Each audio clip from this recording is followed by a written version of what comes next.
अस्सलाम वालेकुम। आज का जो हमारा टॉपिक है वो है अरे इम्प्लीमेंटेशन ऑफ क्यू। अरे इम्प्लीमेंटेशन ऑफ क्यू।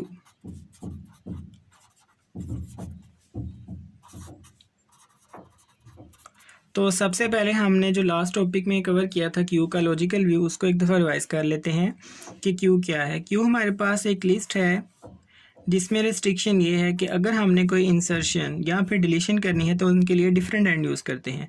अगर मैं इंसर्शन यहाँ से करवा रहा हूँ तो डिलीशन यहाँ से मस्ट है। एक साइड से इंसर्शन करते हैं और दूसरी साइड से डिलीशन होती है। तो लास्ट वीडियो में हमने ये भी देखा था कि फ्रंट और रेयर क्या है।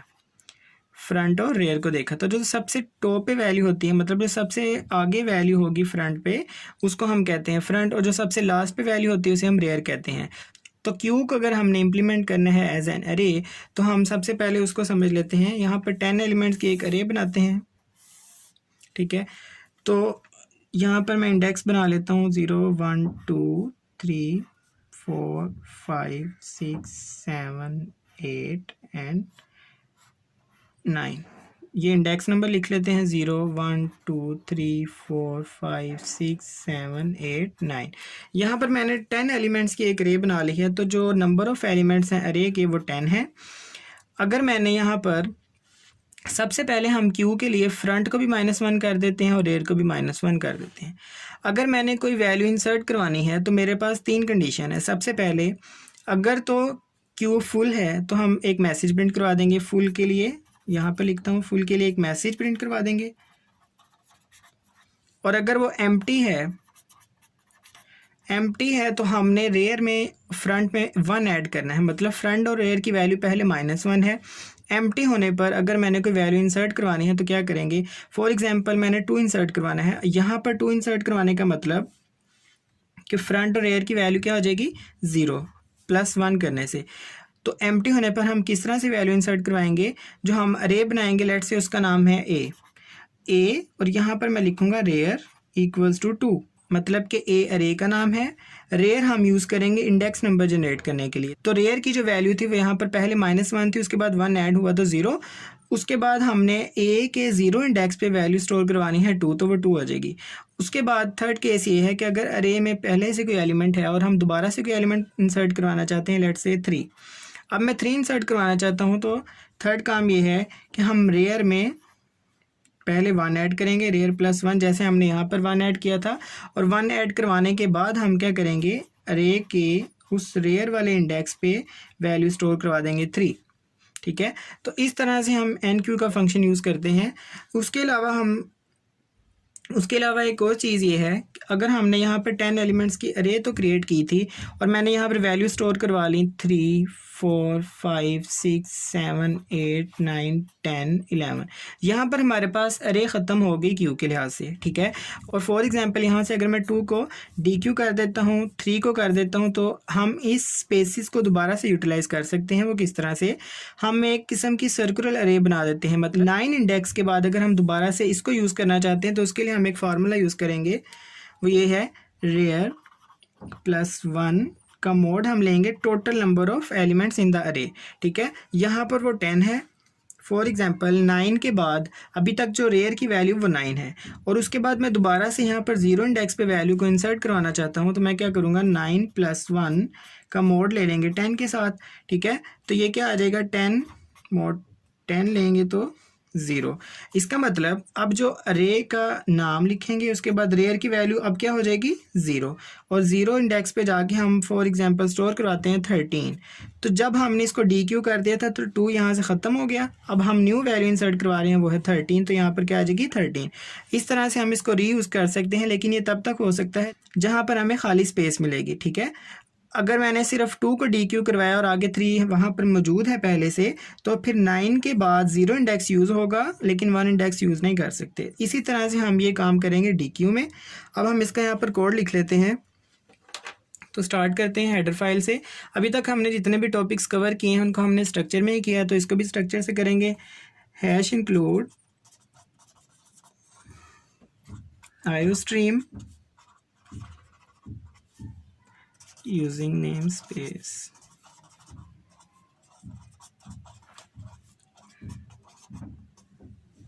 सबसे पहले हम एक स्ट्रक्चर डिफाइन कर लेते हैं स्ट्रक्ट क्यू के नाम से, ठीक है। उसके बाद हम क्या करेंगे, यहाँ पर हम एक अरे क्रिएट करते हैं इंटीजर ए के नाम से, और इसके बाद हम ग्लोबली डिफाइन करते हैं साइज़ को, हैश डिफाइन साइज 10, ठीक है। यहाँ पर हमने अरे का जो साइज़ है वो ग्लोबली डिफाइन कर लिया। उसके बाद इस साइज़ वेरिएबल को यहाँ पर यूज़ करेंगे साइज़, इस तरह से। उसके बाद हमने दो वेरिएबल्स यहाँ पर क्रिएट किए थे फ्रंट और रियर के नाम से। तो पहला है इंटीजर फ्रंट और दूसरा था रियर। तो स्टार्टिंग वैल्यू दोनों की -1 है। तो यहाँ पर हमने अभी तक एक अरे क्रिएट की है और दो वेरिएबल्स क्रिएट किए हैं। सबसे पहला फंक्शन हम क्रिएट करते हैं इस एम्प्टी को चेक करने के लिए। तो फंक्शन बनाने के लिए मैं जो प्रोटोटाइप है वो लिखूँगा बूल हमें सिर्फ ट्रू और फॉल्स रिटर्न करेगा। इस एम्प्टी का फंक्शन हम किस तरह से चेक करते हैं, इस एम्प्टी का फंक्शन क्या करेगा, अगर तो फ्रंट की वैल्यू भी -1 है और रेयर की वैल्यू भी -1 है तो इसका मतलब क्यू एम्प्टी है। तो हम क्या लिखेंगे, बूल इस एम्प्टी के फंक्शन का नेम है। यहाँ पर हम क्या रिटर्न करवा देंगे, सिंपल रिटर्न कर दें अगर फ्रंट इक्वल्स टू -1 है और रेयर भी -1 है, ठीक है। अगर दोनों कंडीशंस हमारी सेटिस्फाई होंगी तो ही फंक्शन एम्प्टी होगा, ठीक है। ये बूल इस एम्प्टी का फंक्शन हमने क्लियर, इसकी डाटा टाइप बूल है। अब हम दूसरा फंक्शन लिखते हैं इस फुल का, बूल इस फुल का फंक्शन देख लेते हैं वो किस तरह से काम करता है। इस फुल का फंक्शन किस तरह से लिखेंगे, रिटर्न करेंगे हम यहाँ पर return rear +1 divided by total number of elements in the array. तो हमने वो साइज़ के लिहाज से लिखा था, साइज़ नाम है उसका, इक्वल्स टू फ्रंट एंड यहाँ पर मैं यूज़ कर रहा हूँ दूसरा साइन, ट्रू कोलन फॉल्स। तो अगर ये फ्रंट के इक्वल हुआ तो ट्रू रिटर्न कर देंगे, अगर नहीं है तो फॉल्स हो जाएगा। अब ये देखें किस तरह से होगा। फॉर एग्जांपल रेयर की जो वैल्यू है यहाँ पर 9 है, ठीक है। तो 9 + 1 करेंगे 10 आ जाएगा, 10 का 10 से मोड़ लेंगे 0, तो इक्वल्स टू फ्रंट। तो फ्रंट की वैल्यू यहाँ पर स्टार्टिंग में क्या थी, 0। अगर वो 0 के इक्वल है तो इसका मतलब क्यू फुल है। दोबारा से देखें, अगर हमने टोटल नंबर ऑफ एलिमेंट्स को इंसर्ट करवा लिया है और फुल को चेक करना है तो लास्ट पे जो रेयर की वैल्यू होगी वो क्या होगी, 9 यहाँ पर आएगा। तो 9 + 1 अभी हमने देखा था वो उसका आंसर 0 आता है। तो अगर सारा जो टोटल आंसर है वो 0 के इक्वल हो जाता है, यहाँ पर फ्रंट की वैल्यू स्टार्टिंग भी क्या थी, 0। तो अगर फ्रंट की वैल्यू इसके इक्वल आ जाती है तो इसका मतलब क्यू फुल है। तो इस तरह से ये वैल्यू रिटर्न करवाएगा इस फुल का फंक्शन। थर्ड फंक्शन लिखते हैं। अब थर्ड फंक्शन हमारे पास, थर्ड फंक्शन लिखते हैं। अब थर्ड फंक्शन है एन क्यू का, void enqueue integer X. यहाँ पर हमको वैल्यू इंसर्ट करवाएंगे। सबसे पहले हम क्या करेंगे, इस फुल का फंक्शन कॉल करेंगे, इफ़ इज़ फुल। अगर तो पहले से ही फुल है तो हम एक मैसेज प्रिंट करवा देंगे, सी आउट, एरर के नाम से करवा दें सिर्फ, ठीक है। यहाँ पर ये इफ़ का पार्ट ख़त्म। और सेकंड कंडीशन ये है, इफ़ इज़ एम्प्टी। अगर तो एम्प्टी है तो यहाँ पर हमने देखा था एम्प्टी होने पर सबसे पहले हम 1 ऐड करते थे और दोनों को 0 कर देते थे। यहाँ पर क्या लिखेंगे, front equals to rear equals to 0।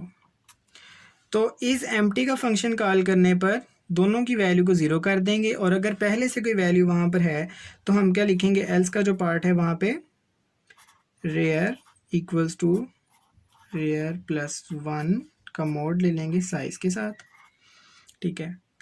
और उसके बाद ए अरे का नाम था, यहाँ पर rear equals to X. For example ये फंक्शन अगर ट्रू होता है तो मैसेज प्रिंट हो जाएगा। अगर ये फंक्शन ट्रू होता है तो सबसे पहले जो फ्रंट की और रेयर की वैल्यू है वो 0 हो जाएगी, और ये फंक्शन अगर रन होगा तो यहाँ से जो कंट्रोल है वो यहाँ पर आ जाएगा, और रेयर की वैल्यू 0 होने पर जो भी 0 इंडेक्स में वैल्यू होगी वो स्टोर हो जाएगी। और अगर ये रन नहीं होता तो फिर ये वाला फंक्शन रन होगा और रेयर की वैल्यू न्यू जनरेट होगी। फॉर एग्जाम्पल अगर हम इंडेक्स नंबर 1 पे वैल्यू को स्टोर करवाना चाहते हैं तो जो रेयर की वैल्यू थी वो अभी तक थी 0, 0 + 1 करेंगे तो 1, 1 का 10 से मोड़ लेंगे तो 1 आ जाएगा। तो इस तरह से ए के इंडेक्स नंबर 1 में हम वैल्यू को स्टोर करवा देंगे। तो ये था NQ का फंक्शन। अब हम देखते हैं DQ किस तरह से होता है। DQ करवाने के लिए भी इसी तरह से सेम फंक्शन है, void DQ। सबसे पहले हमने उसी तरह यूज़ करना है इफ़ इज़ एम्प्टी, तो एक मैसेज प्रिंट करवा देंगे cout एरर के नाम से, और यहाँ से हम रिटर्न हो जाएंगे। और सेकंड कंडीशन ये है कि if front equals to rear, तो फिर क्या करेंगे, रेयर की वैल्यू को और फ्रंट की वैल्यू को -1 कर देंगे। फ्रंट और रेयर कब होते हैं, ये जो फ्रंट और रेयर आपस में इक्वल तब ही होते हैं जब वहाँ पर कोई एक ही वैल्यू होती है स्टार्टिंग, ठीक है। जब भी हम क्यू में स्टार्टिंग वैल्यू पुट करते हैं, मतलब जब एम्प्टी होता है और उसके बाद एक वैल्यू पुट करते हैं, तो हम क्या करते थे, जो फ्रंट और रेयर की वैल्यू थी वो 0 हो जाती थी। क्यू में एक ही कंडीशन है कि जब फ्रंट और रेयर इक्वल होता है, वो है फर्स्ट कंडीशन। उसके बाद अगर वैल्यू इंसर्ट करवाते हैं तो वो तो रेयर की वैल्यू में 1 ऐड हो जाएगा और फ्रंट की वैल्यू 0 ही रहेगी। तो इसमें एक ही कंडीशन है जब ये दोनों मैच करते हैं, वो है पहला इंडेक्स, मतलब पहली वैल्यू। तो अगर हम कह रहे हैं कि if front equals to rear, तो इसका मतलब पहला इंडेक्स था, और अगर वो पहला इंडेक्स है तो उससे बैकवर्ड हम -1 कर देंगे, मतलब सिंपल -1 कर देंगे। थर्ड कंडीशन ये है एल्स, मतलब अगर वहाँ पर पहले से 2-3 एलिमेंट्स मौजूद हैं तो हम क्या करेंगे, else front equals to front +1 का मोड लेंगे साइज के साथ, इस तरह से। फॉर एग्जाम्पल अगर हमने इस इंडेक्स में से जो वैल्यू है उसको डिलीट करवाना है, तो यहाँ पर जो अभी तक फ्रंट की वैल्यू थी वो 0 थी, तो इस फार्मूले के अकॉर्डिंग 0 + 1 का अगर हम मोड लेंगे 10 के साथ, तो वो क्या वैल्यू आ जाएगी, 1, और फ्रंट को जो नई वैल्यू मिल जाएगी वो 1 होगी। अब क्यू में जो फ्रंट है वो यहाँ पर है, ठीक है, इंडेक्स नंबर 1 पर। उसके बाद अगर हमने डिलीट करवाना है या DQ करवाना है तो इस तरह से फ्रंट आगे की तरफ मूव करता जाएगा। तो ये था DQ का फंक्शन। अब हम प्रिंट का फंक्शन लिखते हैं, वाइड प्रिंट करवाने के लिए। प्रिंट का फंक्शन लिखने से पहले हमने ये देखना है कि अरे में कितनी वैल्यूज़ हैं जो कि क्यू के लिहाज से हैं, ठीक है, जो कि क्यू में है। तो उसके लिए हम एक काउंट का फंक्शन, उसके लिए हम काउंट का एक वेरिएबल बनाते हैं, और सबसे पहले हम काउंट करेंगे कि क्यू में कितनी वैल्यूज़ हैं। उसके लिए जो फार्मूला यूज़ करेंगे वो है रेयर प्लस साइज़ जो होगा माइनस फ्रंट, और इसका मोड लेंगे साइज़ के साथ और +1, ठीक है। अब ये देखते हैं कि फार्मूला किस तरह से वर्क करता है। फॉर एग्जांपल हमारे पास जो क्यू में वैल्यूज़ हैं वो लेट से इतनी है सिर्फ, ठीक है, ना ये है ना ये है। तो इसका यहाँ पर जो इंडेक्स नंबर है रेयर का वो 8 है और जो फ्रंट का है वो 3। तो इसको पुट करते हैं यहाँ पर। रेयर का जो था 8 था, यहाँ पर रेयर की वैल्यू 8 प्लस साइज़ क्या 10 था, टोटल एलिमेंट्स जितने अरे में, माइनस करेंगे फ्रंट की वैल्यू 3 है।